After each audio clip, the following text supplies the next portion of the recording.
I seen somewhere you had an incident with Sean Kingston. Yeah, Sean Kingston, man, he a real buster, man. Like, just a dude that, it was a thing for a while for everybody that first come to LA to go to Sean Kingston's house. Like, that's what people just did. I don't know if it's like some initiation going on through that, but it's like everybody I would notice would go to Sean Kingston crib. So I'm there, shooting for him, like a party or something that was going on there with the Migos. I'm following the Migos around, happened to be at his party. But before that, we had talks and meetings about doing videos. He got a bunch of music. Like, dude be working. Like, he had a cold ass studio in his crib. Uh, and he had a bunch of tracks with people that could really do some shit. Like, he was playing some shit with Pusha T. He was trying to go back to Jamaica and shoot. But, it was always something with the label. Like, motherfucker couldn't wasn't marketable enough. He had to lose weight, you know what I'm saying? He had to get certain things together in order for the label to engage with that and move forward with it. So he really in a depressing situation, man. Like, the only bag he was getting was from out of town, you know what I'm saying? And then later on you see like his cars and shit, right, really getting repoed, jewelry issues, shit like that. Like, your character gonna come out, you know what I'm saying, in this industry, no matter what, like your character gonna come out. So he he's just a weird dude, man. Like, my experience with him was like, you know, me and Soldier, we'll sip some lean, you know what I'm saying? So we'll have some lean out. A motherfucker would go in the cabinet, put their bottles in his pocket, like, and I'm seeing this shit. I'm like, bro, you got my lean bottle in your pocket. You know what I'm saying? Like, you know, you gotta, like, what is you doing type shit. So it was shit like that. Um, I never was a Sean Kingston fan, but I look at him as like a celebrity. I'm like, what are you doing going to the gas station with no socks and shoes on your feet? Like, you think this is just Jamaica for real? Like, he walking around with no shoes or socks on his feet in a 7-Eleven in Hollywood. Like, if paparazzi would have caught that, oh my God, they would have killed his ass. The internet would have had a field day with his ass. Like, but like, even situations like I'll bring girls to a video shoot, he end up touching the girls and shit. You know what I'm saying? Like, another issue happened. I ain't even gonna speak on that. Like, Soldier know what happened. Like, he know what happened that day. But, shit, Sean Kingston just a weirdo. Like, dude ain't really doing shit. He ain't really having shit. Like, all his cars ain't his. Like, this is a facade people put on. You know what I'm saying? Like, they don't own these houses. They lease these houses. They lease these cars. When the lease go unpaid, they come take those cars. It's that simple. Like, so you gonna see all that shit coming out of people like Sean Kingston, man, because he ain't got it no more. Like, his shit, I don't know where he's making his money at right now. Earlier, you had mentioned getting shot at on the bus. Was that the only time that something like that happened to you?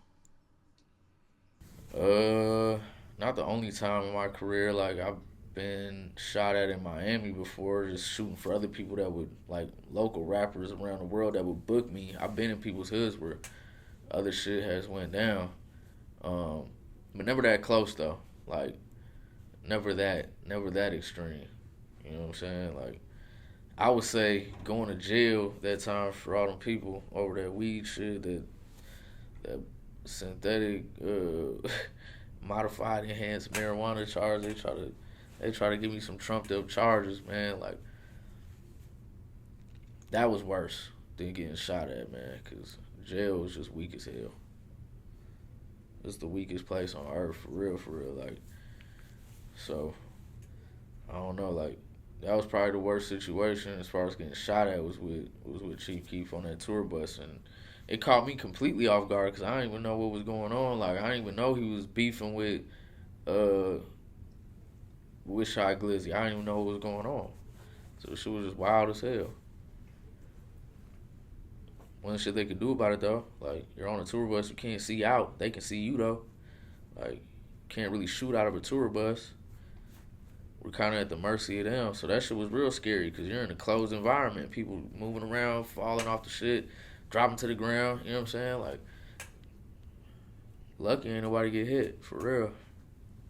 Damn, sounds wild, man. Sounds like you had a wild trip. You know, with them with them years you were out there. Yeah, man. Like, that's when I was like, this shit. Like, this shit ain't. Like, you gotta be a real cornball to be a celebrity, or you gotta sacrifice something. I'm not saying you gotta go to an altar or something and do some weird seance and some shit going. No, just make yourself very controversial. Make yourself very in the news for some shit. Whether that be doing some goofy ass shit or just, uh, you know, not being real, being a facade basically. You got to put on an act. Like the music industry ain't what it was back in the day. Like you had to have real talent. Now you have to have a real personality and like be on social media and shit like that. Like artists back in the day had more mystique to them because they didn't have to be on the internet like that. Like 50 Cent ain't had to be on the internet.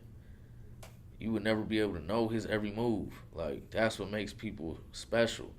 But I feel like the social media shit just kill shit for people, man. Like people can be whoever they want to be, and that's the problem. Like it's when you have 6ix9ines and shit. I don't know what dude doing anymore, but shit. Yeah, I hear you, man. Well, man, this was a really dope interview. I know the drill fans are gonna love this. Yeah, man. A lot of dope history. It is, man. I think my should make a movie out of this shit one day. Just a little story out of it. Like, you know, maybe I'll write a book one day about just the industry, the ins and outs, and the rise and the fall of this shit. Cause this shit's still crumbling, man. Like, it's still an aftershock of what has happened. It's still affecting what's going on today in real life and in the industry. So, you know. Yeah, definitely, man. Well, man, I really appreciate you taking your time, man. This was dope. For sure, man. Shout out to you too, bro. You're doing your thing. Thank you, man. You too, man. And, you know, man, I just want to see you keep winning, man. You know what I'm saying? Keep knocking them videos out and shit, you know? For sure, man. So, yeah, like, and that's another thing about the industry. It's like it's not much money being made off the industry like that. It's not much money in the music industry as it is in the corporate world. Like, you'll do a corporate video and get a steady stream of some real money doing some commercial work versus putting yourself through the hassle of dealing with what I had to deal with in the music industry. Because the shit that transpires in the industry with these rappers also trickles down to their families, the people that they employ, and the business structure behind them.